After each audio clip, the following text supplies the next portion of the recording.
سر یہ ہے کہ یہ جو غلطی کہاں پہ ہے، اب اس کو ہم کس طریقے سے اس کو مثلا مسٹیک کہاں پہ ہم اور کس کو عوام کو جیسا خصوصاً جو پاکستانی عوام ہے یا پاکستانی اس کو کیسے مثلا سمجھا دیا جائے اس کے حوالے سے؟ ہاں، اس کے حوالے سے دیکھیں، ہمارے پاس جو کسی کو بات سمجھانے کا طریقہ ہے، وہ سب سے تو بہترین جو ہمارے پاس فورم ہے ایک مسلمان کے پاس، وہ قرآن و حدیث ہے، پھر اسلام کی تاریخ ہے۔ اسلام کی تاریخ میں ہم اگر پہلے تاریخ کو لے لیں تو تاریخ ہمیں یہ بتاتی ہے کہ خلفائے راشدین جو ہیں ہمارے، جی ان لوگوں نے جتنی فتوحات کی اپنے زمانے میں جی اور اسلام کو بھی نافذ کر کے دکھایا دنیا کے سامنے میں، تو آج انہی خطوں میں اسلام موجود ہے، بے شک، وہی اسلامی ممالک ہیں، وہی جغرافیہ، ممکن ہے ملکوں کے نام تبدیل ہو گئے ہیں لیکن جغرافیائی اعتبار سے جو ان کی فتوحات ہیں ہم وہیں پہ کھڑے ہوئے ہیں، وہ ایک طرح سے انہوں نے وہ نافذ کر کے دکھایا۔ دوسری بات یہ ہے کہ اسلام نافذ ہونے کے لیے آیا ہے۔ اگر یہ اسلام دیکھیں، اللہ کے رسول صلی اللہ علیہ وسلم نے، آپ کے علم میں ہے کہ جب پہلے مکہ مکرمہ میں 13 برس تبلیغ کی تو ہمارے پاس کوئی ریاست موجود نہیں تھی اسلامی، تو جب مدینہ منورہ میں ایک اسلامی حکومت قائم ہوئی تو لوگوں نے دیکھا کہ یہ باتیں نہیں ہیں، یہ تو عملی طور پہ اس طرح کرنے والے لوگ ہیں، تو وہ نافذ کر کے جب ان کو چیزیں دکھائی تو وہ پھر وہی مسئلہ ہو گیا، وَيَدْخُلُونَ فِي دِينِ اللَّهِ أَفْوَاجًا، پھر لوگ فوج در فوج اس نظام کو دیکھ کر اسلام میں داخل ہونے لگے۔ ایک تو یہ بات ہے۔ دوسری بات یہ ہے کہ خود دیکھیں کہ قرآن کریم نے سورہ المائدہ میں فرمایا ہے فَمَن لَّمْ يَحْكُم بِمَا أَنزَلَ اللَّهُ فَأُولَٰئِكَ هُمُ الْكَافِرُونَ، کہ جو مسلمان حکمران ہے، سب سے مخاطب تو مسلمان ہے، تو اللہ تعالیٰ فرما رہے ہیں کہ جو مسلمان حکمران اللہ کے نازل کردہ فرامین کے تحت فیصلے نہیں کرتا، اس کا شمار کفار میں ہوگا، گناہگاروں میں بھی نہیں۔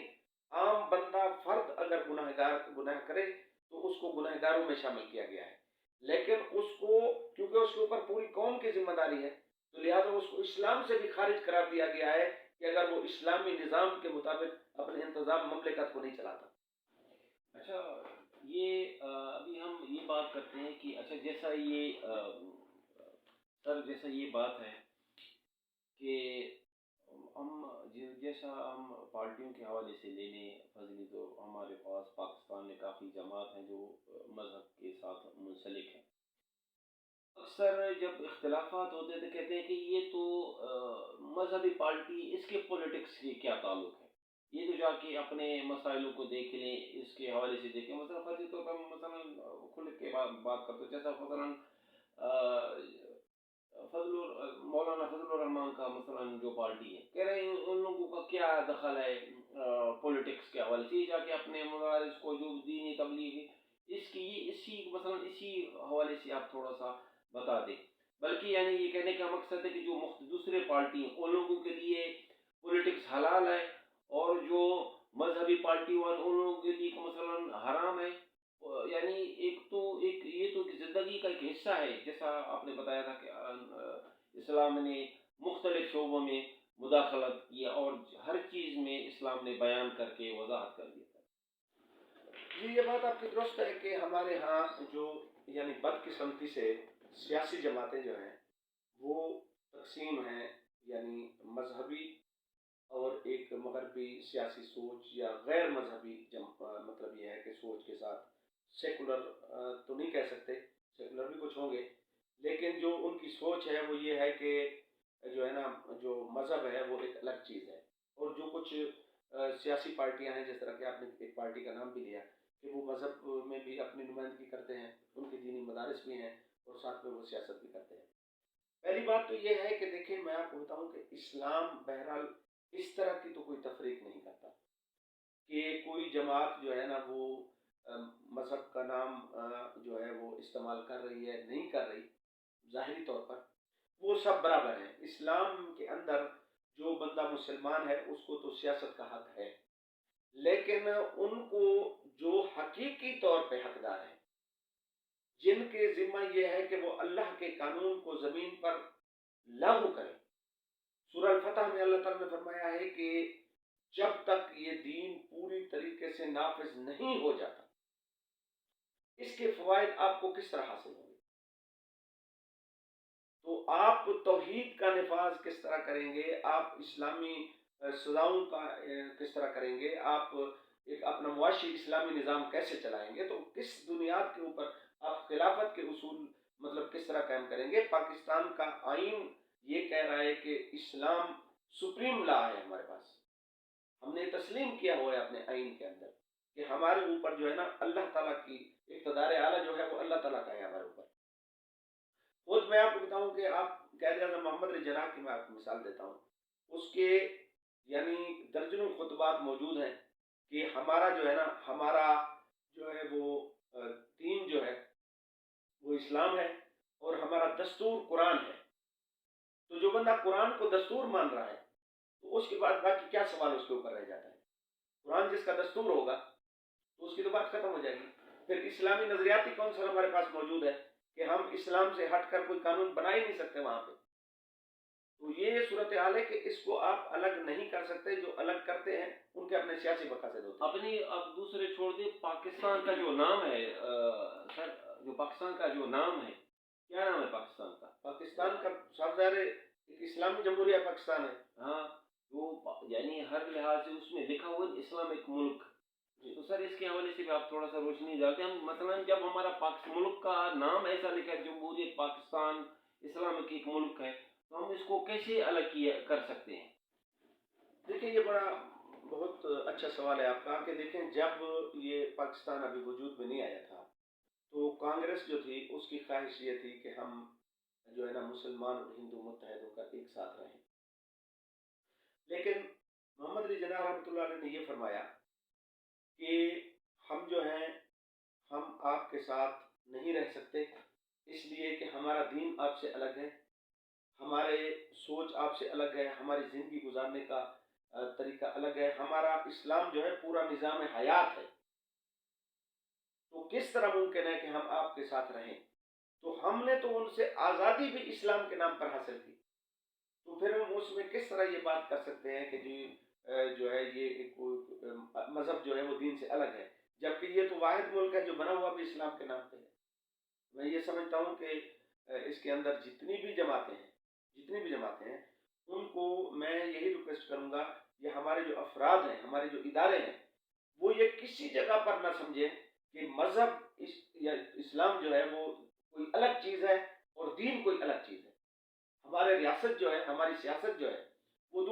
دونوں ایک دوسرے سے جڑے ہوئے ہیں, ان کو آپ کسی جگہ پہ بھی الگ نہیں کر سکتے. اچھا شبہ, اس میں مثلا یہ آپ سے یہ بات کرنا چاہتے ہیں کہ اس میں آپ آئین, پاکستانی آئین کا ذکر کیا, جب آئین تسلیم کرتا ہے, جب پاکستان کا نام بھی اسلام کے ساتھ جڑا ہوا ہے, قائد اعظم کا بھی ایک مشن تھا وہ بھی اسلام سے قائم ہوا, انڈیا سے بھی جو کانگریس جیسا آپ نے بتایا اس میں بھی الگ ایسے ہو گئے ہیں. اس سے پہلے جو تحریک کے جو علامہ اقبال نے جو شروع کیا تھا تو وہ بھی اسلام کے حوالے سے بنا ہوا تھا. تو پھر یہ کس بنیاد پہ ایک مثلا آج کی جو سوچ ہے وہ کس بنیاد پہ وہ کر رہے ہیں, مثلا کیا کہاں پہ مسئلہ کہاں پہ ہے, یعنی جو جن لوگوں کے پاس جو لوگ یہ کون ہے, مثلا ان لوگوں کا جو سوچ ہے اس میں ظاہر کچھ تو ہے نا مسئلہ, یعنی مسئلہ کہاں پہ ہے؟ جی یہ آپ کے دو سوال مطلب ایک جگہ پہ میں سمجھ رہا ہوں کہ آ گئے ہیں. پہلا سوال تو آپ کا یہ ہے کہ اگر تو جو ہے نا اسلامی ریاست جو ہے یا جو ہماری اس کے اندر سیاسی پارٹیاں ہیں وہ کس وجہ سے مطلب یہ ہے کہ اس حوالے سے تقسیم ہے. جی اس کی بنیادی وجہ یہ ہے کہ اس میں جو بنیادی طور پہ سب سے بڑا نقصان ہو رہا ہے وہ فرقہ واریت سے ہو رہا ہے. ہمارے ہاں اسلام سے کسی کو اختلاف نہیں ہے, ہمارے ہاں مختلف فرقے جو ہیں بدقسمتی سے وہ ہر فرقہ ڈٹا ہوا ہے کہ بھی میں ٹھیک ہوں, اور وہ کل حزب بما لدی فارحون والا معاملہ ہے ان کا کہ ہر بندہ اس پہ فخر کر رہا ہے جی میرے پاس جو کچھ ہے وہ صحیح ہے اور دوسرا غلط ہے. تو اس آپس کی فرقہ وارانہ لڑائی میں ہم اسلام کے اوپر متحد نہیں ہو رہے، ورنہ بطور اسلام ہمیں قرآن اور نبی صلی اللہ علیہ وسلم کے فرمان پر یا آپ کی ذات پہ تو کوئی اختلاف نہیں ہے، لیکن ہم نے جو اس کی تشریحات کی ہوئی ہیں ہم اس میں الجھے ہوئے ہیں۔ دوسرا سوال آپ نے علامہ اقبال کے حوالے سے کیا۔ دیکھیں، علامہ اقبال کو ہم مصور پاکستان کہتے ہیں۔ اس نے کیٹاگریکلی یہ بات کی کہ جو مذہب ہے اس کو اگر آپ سیاست کو الگ کریں گے اس سے تو کس طرح کا فساد آئے گا۔ میں اس کے صاف ظاہر ہے اس کے اشعار کی زبان میں ہی اس کی جو ہے نا ہم اس کی تشریح کر سکتے ہیں، اس کے کوٹ کر سکتے ہیں اقبال کو۔ تو ایک جگہ پہ وہ اقبال کہتا ہے کہ مجھے اس بات سے غرض نہیں ہے کہ آپ کا طرز حکومت کون سا ہے، بادشاہت ہے یا جمہوریت ہے۔ اگر دین اور سیاست کو آپ الگ کریں گے تو چنگیز کا ظالمانہ نظام آپ کے پاس آئے گا۔ آپ فرماتے ہیں کہ جلال بادشاہی ہو کہ جمہوری تماشا ہو، جدا ہو دین سیاست سے تو رہ جاتی ہے چنگیزی آ جائے گی۔ دوسری جگہ پہ آپ یہ فرماتے ہیں کہ یہ جو دنیا کے اندر یہ جو فساد ہے، جو آج کل جس طرح کے سیاسی نظام میں ہم الجھے ہوئے ہیں، اس کی بھی انہوں نے جو ہے نا اس کی وجہ بھی اسی چیز کو قرار دیا اقبال نے کہ جب دین دنیا سے یہ دونوں چیزیں الگ ہو جائے تو پھر ہوس کی حکمرانی آ جاتی ہے۔ اور اقبال نے کہا ہے کہ ہوئی دین و دنیا میں جب سے جدائی، ہوئی دین و دنیا میں جب سے جدائی، ہوس کی امیری ہوس کی وزیری، یعنی ہوس جو ہے ہر جگہ پر آپ کے اقتدار میں ہوس آ گیا ہے۔ ہر آدمی اب اس لیے نہیں آتا کہ وہ یعنی اسلام کے طریقے پہ لوگوں کی خدمت کرے، بلکہ وہ لوگوں کو اپنے ہوس کے لیے لوٹنے کے لیے آتا ہے۔ اس کا مقصد نہ تو مذہب ہے، وہ ایک درندے کے طور پہ آتا ہے کہ میں لوٹ کے یا نوچ کے کھا جاؤں اس کو۔ وہ یہ ہوس جو ہے اس کی حکمرانی ہے۔ میرے انداز میں سر میرے انداز میں اگر جو آج کل جو پاکستان کے اندر جو سیاسی بحران ہے، یہ اسی کے جو نتیجہ ہے جس سے ہم تھوڑا سا دین سے دور ہیں، جس میں ہم قرآن پاک میں خود ذکر ہے کہ آپ بر اور تقوی میں تعاون کریں اور عداوت میں آپ تعاون نہ کریں۔ اگر ہم صرف اسی کے حوالے سے اگر ہمارا جو مختلف